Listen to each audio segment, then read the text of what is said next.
the first time ever anywhere, the 45th President of the United States of America, Donald J. Trump.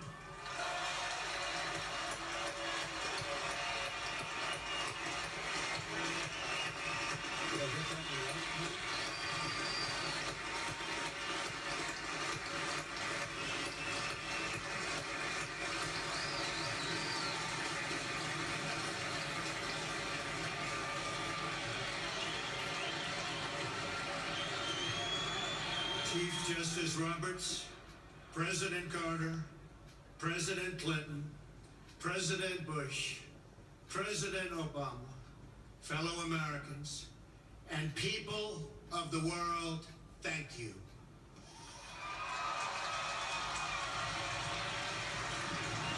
We, the citizens of America, are now joined in a great national effort to rebuild our country and restore its promise for all of our people.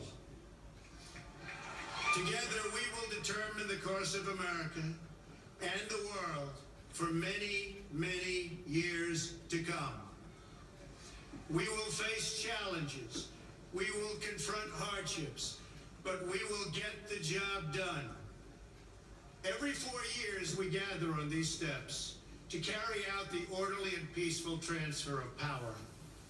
And we are grateful to President Obama and First Lady Michelle Obama for their gracious aid throughout this transition. They have been magnificent. Thank you.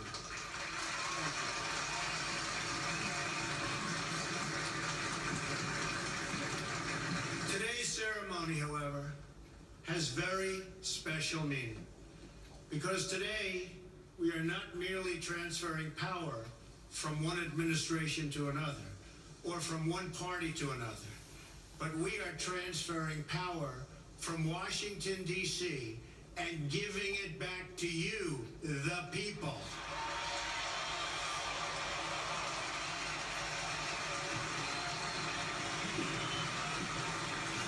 For too long, a small group in our nation's capital has reaped the rewards of government while the people have borne the cost.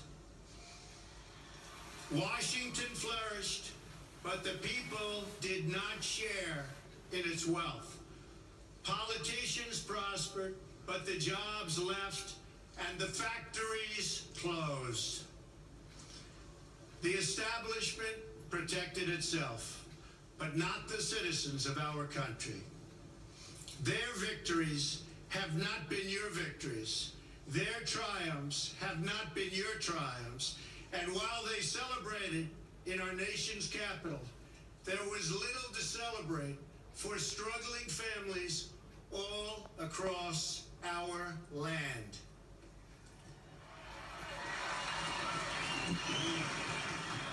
That all changes starting right here and right now, because this moment is your moment. It belongs to you.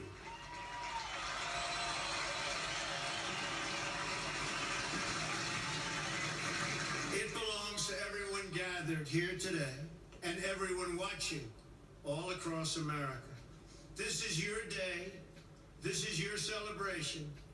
And this, the United States of America, is your country.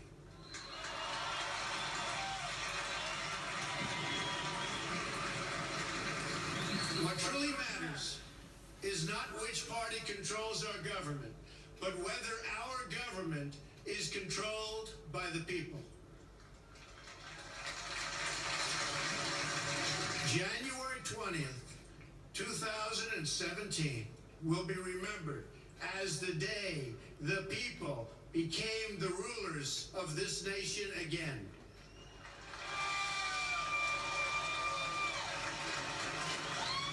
The forgotten men and women of our country will be forgotten no longer.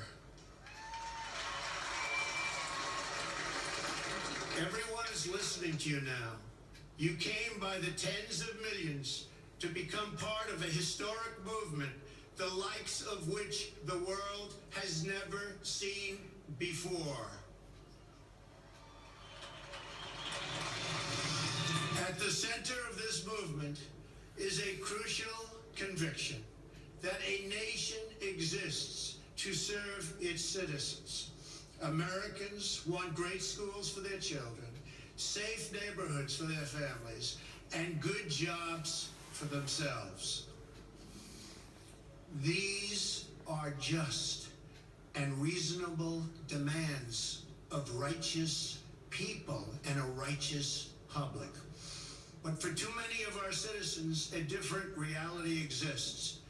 Mothers and children trapped in poverty in our inner cities, rusted out factories scattered like tombstones across the landscape of our nation, an education system flush with cash, but which leaves our young and beautiful students deprived of all knowledge. And the crime, and the gangs, and the drugs that have stolen too many lives and robbed our country of so much unrealized potential.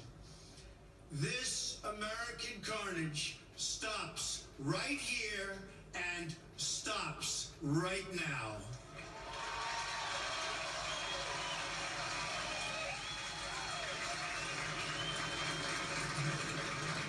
We are one nation, and their pain is our pain.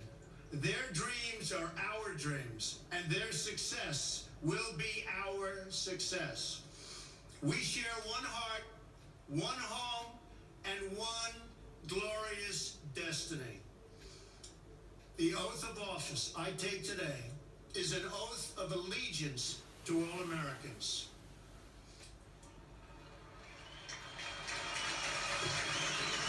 For many decades, we've enriched foreign industry at the expense of American industry, subsidized the armies of other countries while allowing for the very sad depletion of our military. We've defended other nations' borders while refusing to defend our own.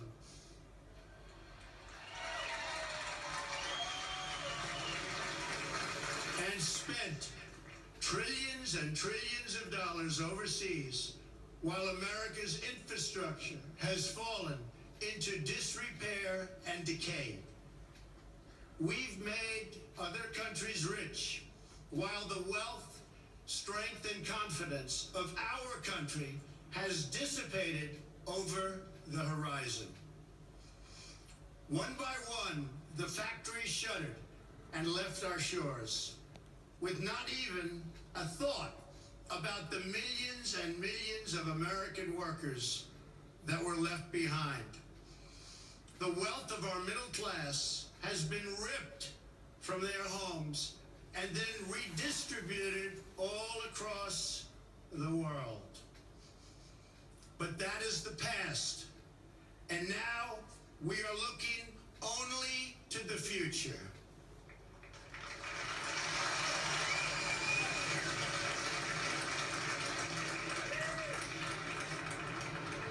We assembled here today are issuing a new decree to be heard in every city, in every foreign capital, and in every hall of power. From this day forward, a new vision will govern our land.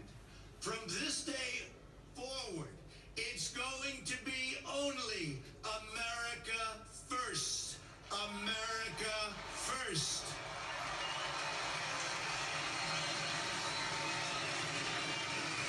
Every decision on trade, on taxes, on immigration, on foreign affairs will be made to benefit American workers and American families. We must protect our borders from the ravages of other countries making our products, stealing our companies, and destroying our jobs.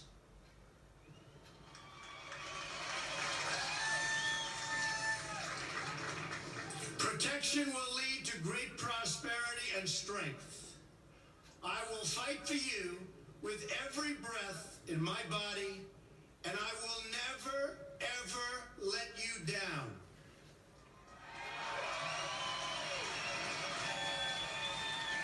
America will start winning again, winning like never before.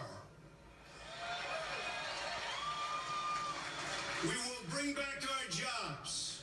We will bring back our borders. We will bring back our wealth. And we will bring back our dreams.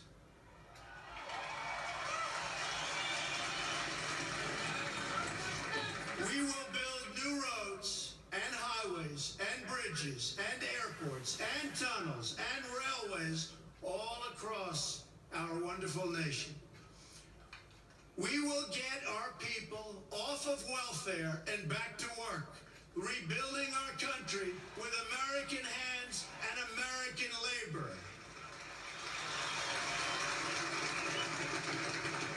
We will follow two simple rules: buy American and hire American. We will seek friendship and goodwill with the nations of the world, but we do so with the understanding that it is the right of all nations to put their own interests first. We do not seek to impose our way of life on anyone, but rather to let it shine as an example. We will shine for everyone to follow. We will reinforce old alliances and form new ones and unite the civilized world against radical Islamic terrorism, which we will eradicate completely from the face of the earth.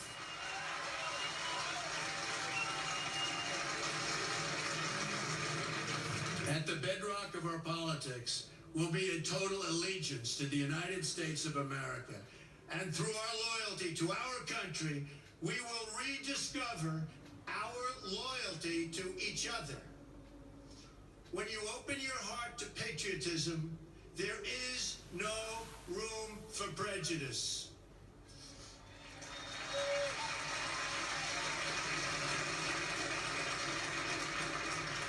The Bible tells us how good and pleasant it is when God's people live together in unity. We must speak our minds openly, debate our disagreements honestly, but always pursue solidarity. When America is united, America is totally unstoppable.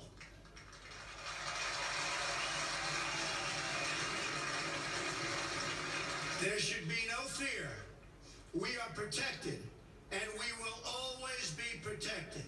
We will be protected by the great men and women of our military and law enforcement. And most importantly, we will be protected by God.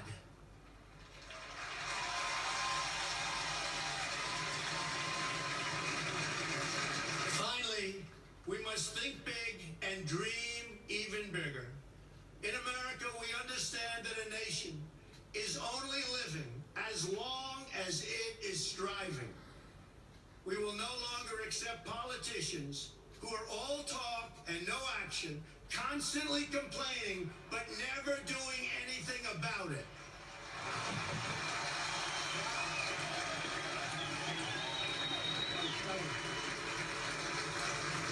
The time for empty talk is over. Now arrives the hour of action.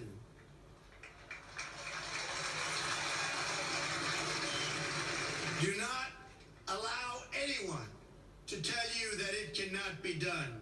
No challenge can match the heart and fight and spirit of America. We will not fail. Our country will thrive and prosper again. We stand at the birth of a new millennium, ready to unlock the mysteries of space, to free the earth from the miseries of disease, and to harness the energies, industries, and technologies of tomorrow. A new national pride will stir our souls, lift our sights, and heal our divisions. It's time to remember that old